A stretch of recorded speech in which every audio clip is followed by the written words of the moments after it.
What's up guys, CJ here, and welcome back to another all-new Hybrid Network video, this time taking a look at Godzilla, King of the Monsters, and everything we know so far about the origins of one of its several kaiju, and arguably its big bad, King Ghidorah. King Ghidorah is one of Godzilla's most iconic foes, and kind of next to Godzilla himself, might actually be the most recognizable of Toho's kaiju creatures since his debut in 1964's Ghidorah, the three-headed monster, with his golden dragon-like appearance and 3 heads. He's been on most fans' wish lists for another appearance since the last time we saw him in film in 2001's Godzilla, Mothra, and King Ghidorah Giant Monsters All-Out Attack, and his involvement in the sequel was finally announced at San Diego Comic-Con in 2014, and fans have been eagerly awaiting more information since. But since that confirmation, we actually haven't learned much about his role officially, and despite that, by cobbling together all the information we've been given in the 4 years since, we have a pretty good idea of Ghidorah's backstory and how he'll fit into the story of the Godzilla sequel. Referred to as Monster Zero by Monarch, the clandestine scientific outfit actually only found Ghidorah very recently, discovering him frozen beneath an Antarctic ice sheet in 2016,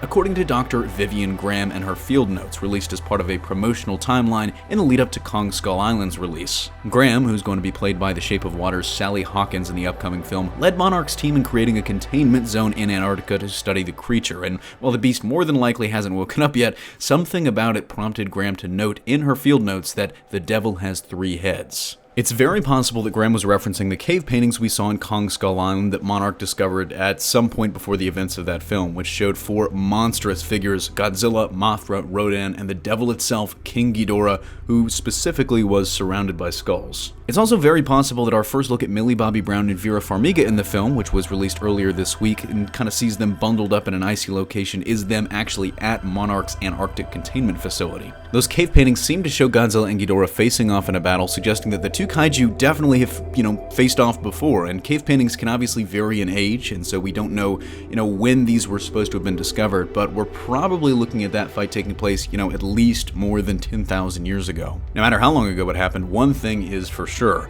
Somehow, someway, Godzilla won, and Ghidorah somehow wound up frozen in Antarctica, while Godzilla continued to roam the Earth and, wake up to fight other creatures at some point, we assume. One of the biggest remaining questions about King Ghidorah is whether he's from this world or not. Both the 2014 Godzilla movie and Kong Skull Island confirmed that Godzilla and Kong, while obviously not the same species, are part of a much larger family of much larger creatures that existed on this planet well before humanity did. It's very possible that Ghidorah, Rodan, and Mothra are all part of that family as well, especially because we see them in these cave paintings, which suggest that they've been on Earth for a really long time. But with King Ghidorah specifically, there's an interesting alternate possibility both already set up by promotional materials from the MonsterVerse itself and the character's own history, that the massive 3-headed kaiju is actually an alien. First and foremost, this has almost always been part of the creature's backstory, dating as far back as his first appearance in Ghidorah, the 3-headed monster. In that film, he was an alien creature that crash-landed on Earth in a meteor in then-present-day 1964. That backstory continued a year later in 1965's Invasion of the Astro Monster, which saw the aliens take control of Ghidorah after he was driven back into space at the end of the first film. Those aliens, the Xiliens, had a very interesting nickname for the 3-headed kaiju